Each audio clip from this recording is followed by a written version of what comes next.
하나님은 살아 계십니다. 우리가 반드시 기억해야 할 것은 하나님은 살아계시고 살아계신 하나님께서 내가 연약하고 부족해도 나를 사랑하신다. 그러므로 우리는 어떤 상황 속에서도 나의 믿음을 하나님 앞과 가족들 앞에, 성도들 앞에 삶의 스타일로 보여주어야 합니다. 어떻게? 따라합시다. 밝고 맑고 행복하게 산다. 감사하며 산다. 긍정적으로 산다. 웃으며 산다. 웃어줍시다. 가족들에게 사랑합니다. 8월 16일 주일 설교 말씀입니다. 마태복음 24장 1절에서 8절입니다. 읽어드리겠습니다. 예수께서 성전에서 나와서 가실 때에 제자들이 성전 건물들을 가리켜 보이려고 나아오니 대답하여 이르시되 너희가 이 모든 것을 보지 못하느냐? 내가 진실로 너희에게 이르노니 돌 하나도 돌 위에 남지 않고 다 무너뜨려지리라. 예수께서 감람산 위에 앉으셨을 때에 제자들이 조용히 와서 이르되 우리에게 이르소서 어느 때에 이런 일이 있겠사오며 또 주의 임하심과 세상 끝에는 무슨 징조가 있사오리이까? 예수께서 대답하여 이르시되 너희가 사람의 미혹을 받지 않도록 주의하라. 많은 사람이 내 이름으로 와서 이르되 나는 그리스도라 하여 많은 사람을 미혹하리라. 난리와 난리 소문을 듣겠으나 너희는 삼가 두려워하지 말라. 이런 일이 있어야 하되 아직 끝은 아니니라. 민족이 민족을 나라가 나라를 대적하여 일어나겠고 곳곳에 기근과 지진이 있으리니 이 모든 것은 재난의 시작이니라. 기업에서 가장 중요한 것은 미래 예측입니다. 미래를 볼 수 있어야 합니다. 미래를 잘못 보고 헛다리 짚으면 잘 나가던 기업이 한순간에 몰락할 수도 있죠. 코닥의 몰락은 바로 그런 것입니다. 한 시절 대단한 기업이었습니다. 디지털 카메라를 그런 카메라 시대를 예측하지 못하고 필름을 고수하다가 그 거대한 기업이 망한 겁니다. 참 아이러니한 것은 디지털 카메라 기술을 제일 먼저 개발한 자가 바로 코닥의 직원이었다는 겁니다. 눈에 현재만 보고 지금의 호황을 누리는 것에 안주하고 싶은 마음이 새로운 기술을 스스로 차버리게 했다는 것이죠. 코닥과 대비되는 기업이 일본의 후지필름입니다. 역시 코닥 다음으로 큰 회사였죠. 필름계에. 미래를 예측하고 이 필름과 필름의 코팅과 이 피부 코팅이 비슷하답니다. 화장품 기업으로 변신해서 성공합니다. 자, 기업의 미래, 한 나라의 미래도 중요하지만 정말 중요한 것은 무엇입니까? 내 자신의 미래, 하나님이 계획하고 계시는 우주적인 미래를 보지 못하면 큰일 납니다. 오늘 말씀을 통해서 내 인생의 본질적 미래를 한번 영적인 안목을 갖고 볼 수 있기를 바랍니다. 왜? 미래는 반드시 내게 다가와서 나의 현실이 되는 거예요. 이 마태복음 24장은 예수님의 종말론 설교로서 마태복음 속의 계시록입니다. 자, 예수님의 일행이 지금 예루살렘 성전에서 나가고 있습니다. 이 성전은 헤롯이 무려 46년 동안이나 지었고 지금도 짓고 있는 현재형이죠. 많은 부분을 금으로 입힌 화려하고 거대한 성전입니다. 이스라엘 사람들은 이 성전을 볼 때마다 마음의 자랑과 자부심으로 가득했습니다. 이런 마음이었을 겁니다. 이런 성전이 있으니 하나님이 언제나 우리를 지켜주실 거야. 이 성전은 절대 무너지지 않을 거야. 지금 제자들 역시 예수님에게 이렇게 말해요. 선생님, 이 성전 한번 보세요. 이 말이 뭐죠? 제자들이 지금 성전에 대해서 감탄하고 있는 모습을 알 수 있습니다. 그런데 예수님은 이 위용을 갖추고 있는 이 대단한 건물을 보시면서 제자들은 지금 감탄하고 있는데 예수님은 정반대로 안타까움과 탄식으로 보고 계셨습니다. 왜요? 이토록 이스라엘 백성들의 자랑이요 자부심인 이 성전이 그렇게 멀지 않을 미래에 철저하게 무너져 내릴 것을 영의 눈으로 주님은 이 성전의 미래를 보고 계셨기 때문입니다.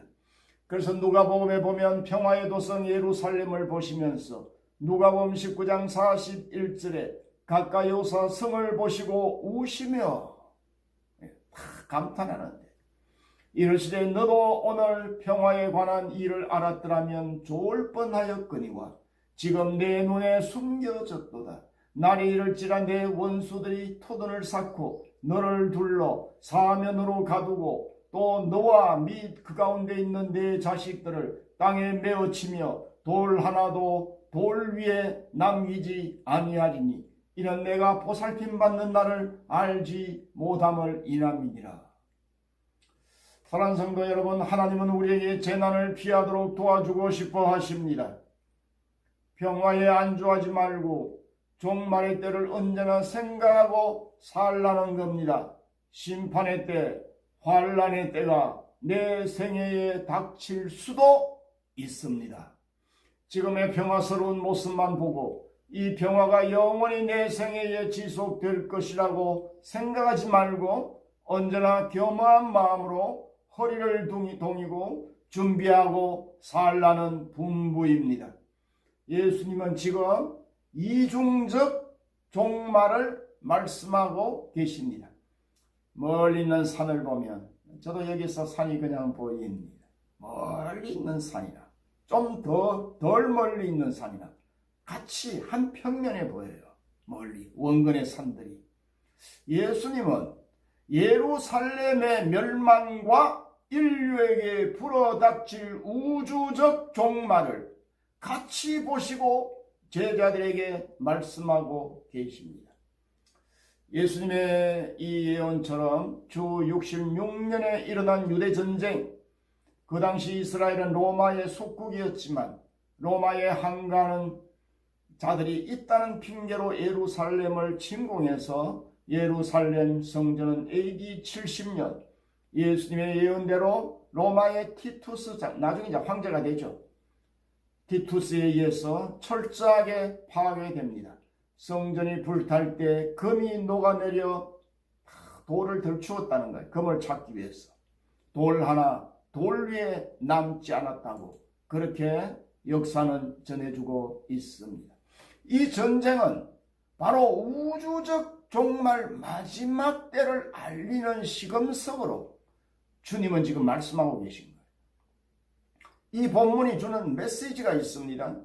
미래를 보는 영적 안목이 열리기를 원하십니다.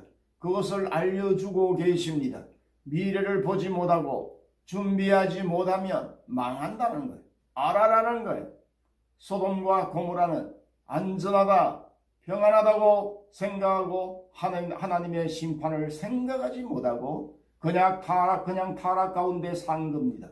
알지 못해서 그 도시에 있던 모든 자들이 다 망한 겁니다. 누가 그런데 알았어요? 소돔의 심판을? 아브라함은 알았습니다. 하나님의 아브라함에게 내가 계획하고 있는 일을 숨기겠느냐? 알려주신 겁니다. 그래서 창세기 18장 17절에서 21절까지 두 가지를 알려주죠. 아브라함에게. 아브라함 자신에 대해서. 그는 강대한 나라가 되고 천하 만민이 너를 인하여 복을 받는다는, 그리고 소돔과 고모라의 심판을 알려주십니다. 유일하게 소돔과 고모라를 향한 하나님의 계획을 아브라함에게만 알려주신 겁니다. 그렇죠. 자, 보세요. 지금 예루살렘의 멸망과 성전 파괴를 누구에게 알려주고 있습니까? 많은 사람이 아니에요. 예수님의 제자들입니다. 이것을 통해서 우리에게 주님이 지금 말씀하고 계신 거죠. 예루살렘이 멸망하고 성전이 파괴되듯이 전 우주적 종말이 있다. 알아라는 거야. 알려주고 있는 거야. 알고만 있으면 됩니까? 알기 때문에 내가 준비할 것이 무엇인지 깨닫고 살라는 겁니다. 아브라함은 소돔과 고모라의 멸망에 대한 하나님의 분명한 계획을 알았기에 뭐해요? 자신은 물론 안전하지만 그는 멸망할 도시를 가슴에 품고 중보 기도합니다. 주여, 어인도 죄인과 함께 멸망해야 합니까? 하나님이 우리에게 알려주시기에 내가 할 일이 있다는 겁니다. 노아는 하나님의 계획을 알았습니다. 그 심판을. 그래서 영의 눈으로 미래 홍수를 보았습니다. 그는 심판의 때를 위해 자신과 가족을 위해서 방주를 준비한 겁니다. 알고만 있으면 안 됩니다. 준비해야 되는 것이죠. 여러분, 반드시 주님의 말씀은 그대로 이루어집니다. 예수님은 제자들과 우리들에게 무엇을 준비해야 할지를 알려주고 계십니다. 징조를 보고 미혹받지 말고 두려워 말라는 거예요. 여러분, 우리가 궁극적으로 재난을 피하는 것은 무엇을 통해서입니까? 바로 십자가입니다. 내가 받을 재난, 내가 받을 심판, 주님이 십자가에서 다 받으셨기에 우리는 십자가 아래에 있으면 그것이 구원의 방주요, 그것이 구원의 도피성이 되는 겁니다. 저는 여러분들에게 한 가지 알려드리고 싶습니다. 우리나라는 앞으로 정부와 여당이 남북이 종전선언 후에 평화협정으로 가고 싶어 합니다. 앞으로 인류에게 평화협정은 예루살렘 성전처럼 다가올 것입니다. 그것으로 마치 평화가 올 것처럼 말입니다. 그러나 종이 한 장의 평화가 오지 않습니다. 그 종이는 성전이 무너지듯이 산산이 찢어질 것에 불과합니다. 평화가 아니라 오히려 가장 위험한 때인 줄 알고 깨닫고 각오하고 사십시오. 제 말이 아니고 성경이 말하는 겁니다. 남북 평화협정하면요, 위기 때인 줄 아십시오. 그런 게 어디 있느냐고요, 성경에. 데살로니가전서 5장 3절에 그들이 평안하다 안전하다 할 그때에 임신한 여자에게 해산의 고통이 이름과 같이 멸망이 갑자기 그들에게 이르리니 결코 피하지 못하리라. 여러분, 이 성경의 데살로니가전서 5장 3절은 인류 역사 이래 망고 불변의 진리입니다. 또한 이것은 마지막 때 적 그리스도가, 이것도 잘 눈여겨봐야 돼요. 역사에서 이스라엘과 7년간의 평화협정을 맺습니다. 앞으로 다니엘 9장 27절에 보면, 그러면 7년 대환란으로 들어가는 시점입니다. 성경이 알려주고 계십니다. 그러니 사람들이 이렇게 말하는 거예요. 야, 이제 평화다, 이제 안전하다, 저 peace and safe를 말하면 그때가 가장 위험한 때인 줄 알고 눈을 들어 주님을 바라보고 각오하고 살라는 겁니다. 여러분들이 제 말을 믿든지 믿지 않든지 그것은 자유지만 성경이 밝히는 바입니다. 그러므로 믿음은 무엇을 보고 사느냐의 문제입니다. 미래를 정확하게 보고 살아야 합니다. 환란이 있고 종말이 있고 하나님의 심판이 있음을 알아야 합니다. 청길랑 들어지 폭포가 다가오고 있는 줄도 모르고 뱃놀이에 즐기면서 정신 차리지 못하면 떨어지죠. 옛날에 몇 년 전에 서울 지하철역에서 본 어느 교회의 광고판에 그런 게 있더라고요. 액자에 나우루 섬의 비극이라는 그런 글을 보았습니다. 남태평양의 작은 섬 나우루, 한때 세계에서 가장 부유한 나라였습니다. 우리나라 국민소득 2,000달러에 불과한 1980년대에 나우루 1인당 국민소득이 3만 불을 넘었습니다. 섬에 가득한 석유보다 더 비싼 인광석 덕분이었는데 이 자원을 팔아서 흥청망청 낭비만 했습니다. 그러나 2003년부터 인광석이 고갈되고 결국은 거짓 나라로 전락해 버렸습니다. 잃어버린 영광이 되었습니다. 나우루섬 사람들처럼 미래를 보지 못하면 비극이 찾아옵니다. 여러분, 우주적 종말이 있습니다. 지혜로운 자는 우리가 마치 영원히 살 것처럼 생각하고 행동하면 안 된다는 것입니다. 예수님은 지금 자신이 가장 사랑하는 제자들에게 그저 너희들 앞으로 평안할 거다, 잘 될 거다, 그렇게 말씀하시지 않았습니다. 가장 중요한 미래에 일어날 일을 알려주고 계십니다. 위기가 찾아온다는 겁니다. 위기 왔죠? 지금. 왜 알려줍니까? 제자들에게 제자들을 사랑하시기 때문입니다. 준비하라는 겁니다. 나우루섬 사람들은 뻔히 보이는 미래를 외면한 것입니다. 지혜롭게 대처했다면 저들은 여전히 세계 최고의 나라로 살 것이지만 안타깝습니다. 알렉산더 대왕의 아버지 필립은 자기 신하를 시켜서 매일 아침 깨우면서 이렇게 말하라 했다는 것. 폐하여, 당신은 언젠가는 죽습니다. 우리에게는 정해진 시간이 있습니다. 이 시간이 끝나면 달리 어떻게 할 수 없습니다. 늘 미래를 생각하게 하려고 지혜로운 자였습니다. 미래를 보고 그리고 믿음의 사람들은 어떻게 하면 됩니까? 오늘 예수님이 알려주고 계신 거죠. 첫 번째, 믿음은 성전을 보는 것이 아니라 진짜 성전의 주인 되신 주님을 보는 것입니다. 그래서 마태복음 24장 2절에 예수님이 대답하여 이르시되 너희가 이 모든 것을 보지 못하느냐? 내가 진실로 너희에게 이르노니 돌 하나도 돌 위에 남지 않고 다 무너뜨려지리라. 사람들은 성전을 보라고 합니다. 제자들 역시 이 거대한 화려한 성전을 보세요.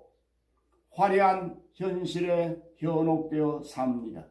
이 성전은 자신들의 미래를 보증해 준다고 생각했습니다. 이런 화려한 성전이 있으니 하나님이 지켜주실 거다. 우리를 현혹시키는 것은 무엇이 있습니까? 늘 조심하셔야 됩니다. 우리도 똑같이 늘 예수님 바라보고 살아야 합니다. 믿습니까? 예? 화려한 세상이 우리의 미래를 보증해 주지 못합니다. 나는 나의 미래를 보고 뭘 보고 있습니까? 연금? 필요하죠. 통장에 예금 필요합니다. 준비해야 됩니다. 그것은 지혜입니다. 그러나 더 중요한 것은 만물의 주인 되신 예수님을 보아야 합니다. 그분에게 달려 있습니다. 성전이 아닙니다. 진짜 성전의 주인이신 예수님을 보아야 합니다. 사람들은 성전은 주목했지만 진짜 성전 주목해야 될 예수님은 슬프게도 외면했습니다. 자, 두 번째, 예수님 알려주시죠. 거짓 선지자들을 미혹받지 말라는 거예요. 24장 5절에 많은 사람이 내 이름으로 와서 이르되 나는 그리스도라 하여 많은 사람을 미혹하리라. 말세가 되면 거짓 선지자들이 자기들을 보라고 자기들만이 구원이 있다고 엄청나게 미혹합니다. 미혹의 영은 무섭습니다. 주님은 미혹을 받지 않도록 조심하라고 하십니다. 이 시대는 진짜와 가짜를 구분하기가 쉽지 않습니다. 특히 자꾸 기적과 능력만 따라가도 안 됩니다. 큰 교회가 한다고 진리가 아닙니다. 또 마지막 때는 더 위험합니다. 참 분별하기가 어렵습니다.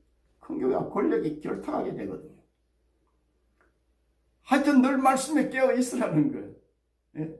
미혹받지 말라는 거예요. 자, 세 번째. 그렇지만 마지막 징조에 너무 주목하지 말라는 거예요.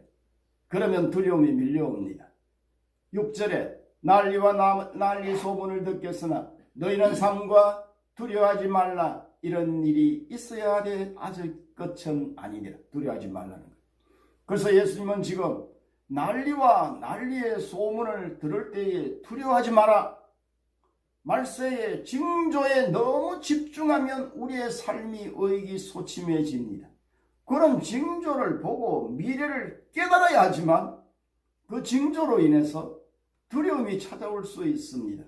분별하지만 진짜 내가 보아야 할 분은 예수님임을 명심해야 합니다. 한 번 더 말씀을 드리지만 그 모든 징조를 지배하고 계시는 누구를 주목하며 살아야 합니까? 예수님입니다. 주님께 주목하고 살면 주님이 피할 길을 주시고 오히려 유익되게 만들어 주십니다.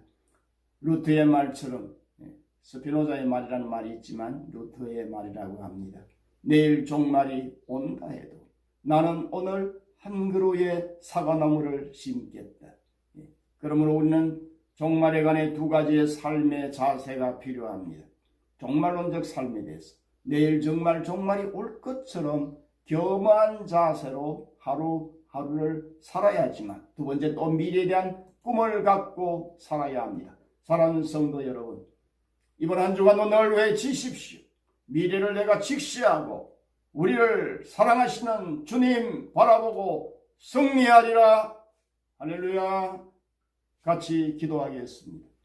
살아계신 아버지 하나님, 성전을 보지 말고 그 화려한 성전, 그것이 내 미래를 보장하는 것이 아니라 참된 성전 되신 예수님을 보라고 우리에게 말씀하고 계십니다. 아버지 하나님, 세상은 평화다 하지만 그러나 그 평화, 그 속에 참된 평화가 없다는 것을 늘 깨닫고 다가올 미래를 예수 그리스도 믿음으로 준비할 줄 아는 지혜로운 자가 되게 하시고, 이 모든 것을 보거든 세상에 돌아가는 모든 것을 보면서 미래를 성경의 근거에서 생각할 수 있는 지혜로운 자들이 되도록, 그리고 실천할 수 있도록 은혜를 부어 주옵소서.